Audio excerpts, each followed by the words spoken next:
En mars 2021, le Belém est à Cannes au Port-Canton.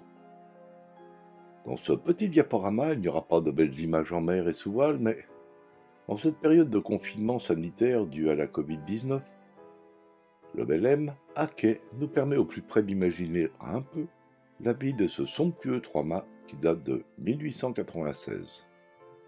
Avec mes petits mousses préférés, nous allons vous raconter son histoire. C'est le dernier trois-mâts barque français à coque-acier. On voit bien ici les soudures et les rivets. Il est un des plus anciens trois-mâts en Europe en état de navigation et le second plus grand voilier restant en France.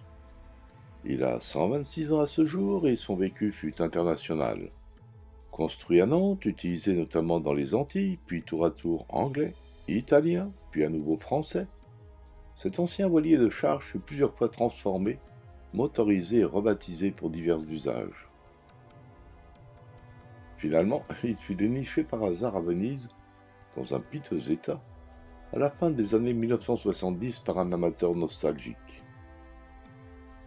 Armé en 1896 pour le transport de cacao, il fut ensuite utilisé pour la croisière de luxe et c'est maintenant un navire école au sein de la Fondation Belém.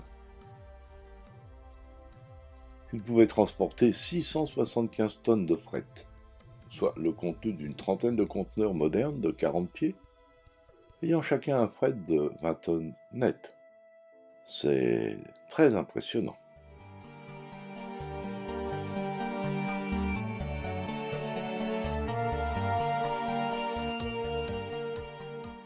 Il offre des stages d'initiation et de découverte aux passionnés.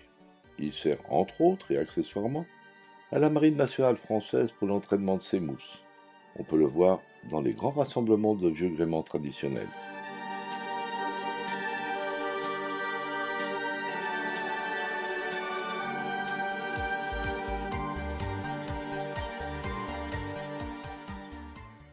Le Belém fait l'objet d'un classement au titre des monuments historiques depuis le 27 février 1984. Avis aux amateurs. Ce qui se voit le plus ici, ce sont les 4 km de cordage, filins et câbles, et aussi les 220 points de tournage pour les manœuvres courantes et ces 250 poulies simples, doubles ou triples. Ses mensurations et le nombre de personnes composant son équipage sont impressionnants. L'équipage est composé d'une soixantaine de marins qui sont évidemment logés sur le Belém. Commençons par citer les cadets, car il y en a 48. Il y a aussi 16 membres d'équipage composés de 5 officiers, un commandant et son second, 2 lieutenants, un mécanicien, auquel s'ajoute un bosco, qui est un maître d'équipage encadrant 8 gabiers instructeurs. Les gabiers sont des marins engagés pour les manœuvres. Il y a aussi 2 cuisiniers. Inutile de dire que la logistique de vie, dont alimentaire, doit être là aussi impressionnante.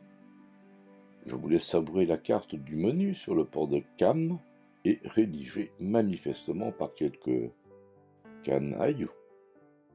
On y trouve du canne art, des cannes Eloni et autres plats sur canne AP ou à la cannelle ou du Canada.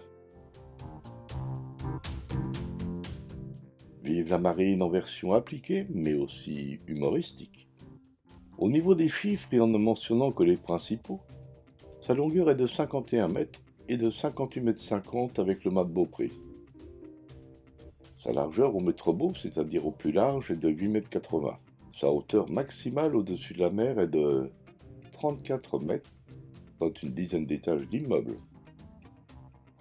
Quant au tirant d'eau, il est de 3,50 mètres et le Belém est lesté par 4500 gueuses de fonte de 50 kg, ce qui fait 2250 kg de lest. Bref, l'ensemble déplace tout de même 750 tonnes d'eau. Au niveau fonctionnel, sa vitesse sous voile ou au moteur est de 12 nœuds, c'est-à-dire environ 20 km/h. Quant à la surface de ses 22 voiles, elle est d'un peu plus de 1000 m². Le Belém présente donc un bon équilibre comme les trois-mâts barques Ces voiles carrées sont optimales par vent arrière et ces voiles oryx sont optimales par vent latéral. Ah, j'oubliais, le temps pour établir la voilure est de 30 minutes et pour serrer la voile, il est de 1h20. La durée d'un virement de bord demande 15 à 20 minutes. Parmi d'autres données, il peut emporter 10 tonnes d'eau douce et 40 tonnes de gasoil, ce qui lui permet une autonomie de 7400 km en 24 jours à la vitesse de 7 nœuds, c'est-à-dire 13 km/h. Le monde est, pour tous ces marins, à portée de voile et plus ou moins des moteurs. Puis ce petit film vous donnera envie d'en savoir plus et nous d'aller le voir de l'intérieur et en mer sous voile. Bon vent à toutes et à tous.